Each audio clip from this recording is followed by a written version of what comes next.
Evelyn Deakhouse, William Kinney, Haley Scruggs, Mike Hill, Cynthia Peak, and Catherine Koontz. Their lives were tragically cut short because of gun violence at the Covenant School in Nashville only a few weeks ago. Now we reel from another mass shooting in Louisville, where even a police officer younger than me is fighting for their life. Gun violence is impacting and hurting every part of our community and all people within our communities, and the solutions that we have offered are not good enough. They are not the ones that can keep us safe and protect us.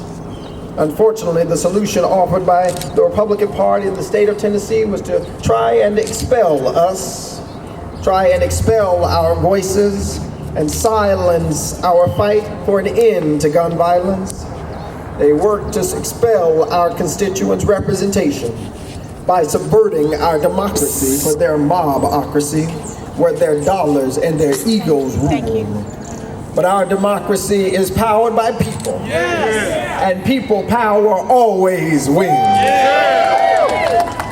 They tried to expel this movement for justice, but it cannot be stopped, because I see folks at ages 9 and 12 and 22 and even 92.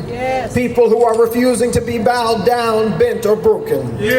Standing up for what is right, getting proximate to those who are suffering, because it is there with those folks who are suffering that the wells of democracy run deepest. As my mother says, what the devil meant for bad, God meant for good.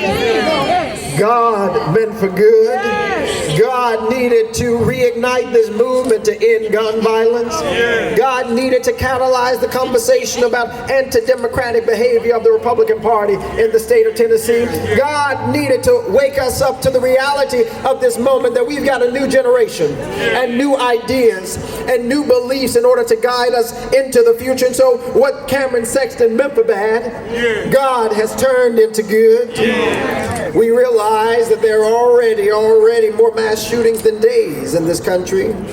We realize that the challenges of gun violence and its pervasiveness we see every day in communities like ours in Memphis and Shelby County. We see this too often because there's a proliferation of bad and poor policies coming out of this state legislature. They don't realize that these bullets are doing more than hurting just people. They're shattering communities. At the grocery store, on your walks, at the bank. It is the proliferation of guns, the legislation that removed the need to have permits, that have been a disaster for our communities.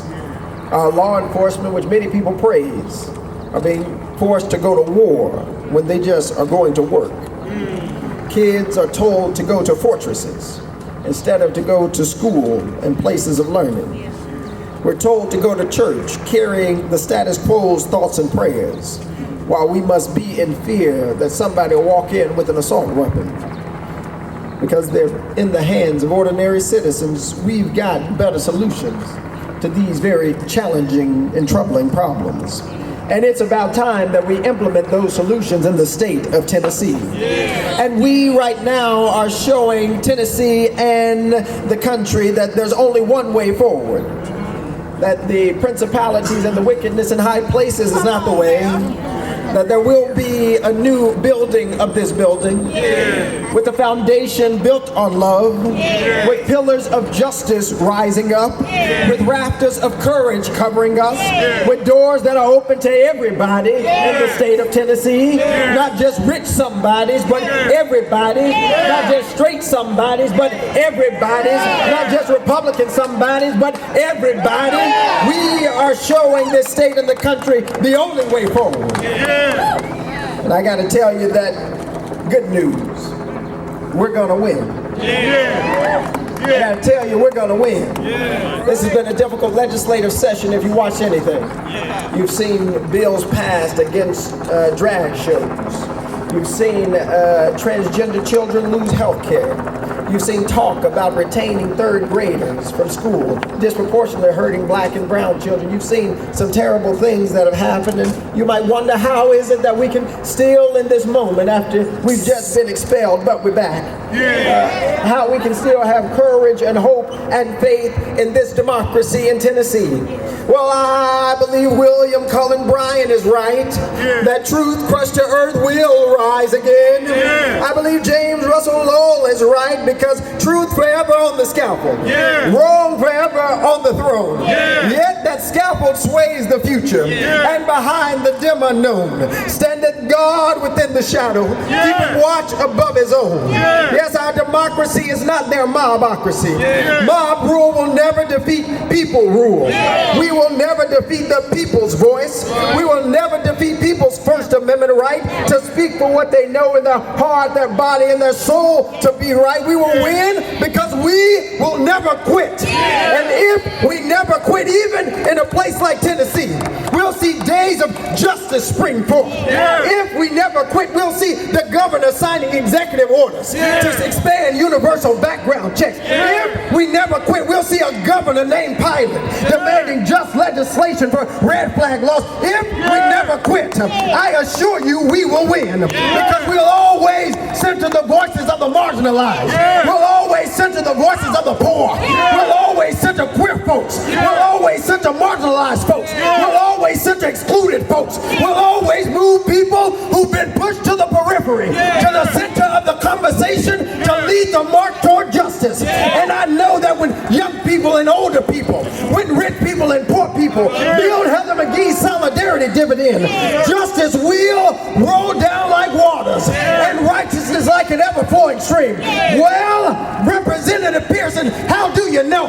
Because it was just 1 week ago that we sat in the State House on the well of democracy and were persecuted. We're called out of our names.